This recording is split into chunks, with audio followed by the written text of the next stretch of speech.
Hello, I am Natalia Doge and I will present you some of the results of phenological observations on European beech and silver fir forest genetic monitoring plot in Slovenia.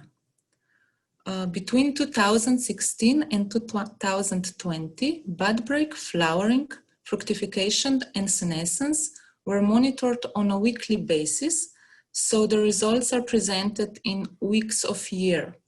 For the statistical analysis, the cumulative link mixed model was used. Because phenology variables are sensitive to climate conditions, they are shown along with average daily temperature curve as shown in the following graphs.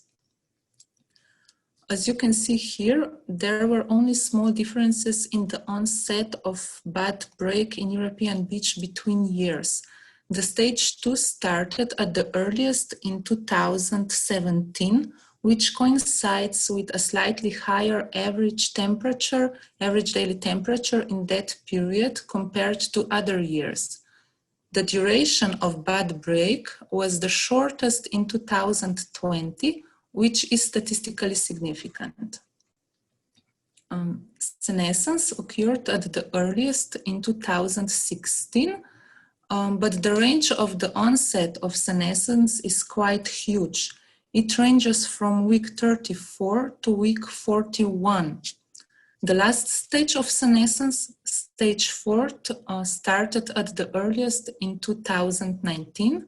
However, the duration of senescence was the longest that year, as the tree persisted in stage 4 for a long time. There are no statistically significant differences in the onset of bud break in silver fir between 2016 and 2019. A slightly higher proportion of trees entered stage 2 later in 2020, which is also true for the onset of stage 3.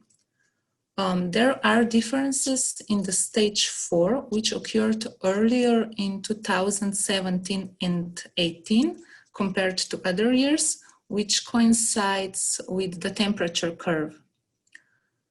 In some comparisons between years and between stages, our data suggest that the temperature and the sum of effective temperatures affect phenology, but not in all cases, which can be explained by the relatively short monitoring period and rough time unit.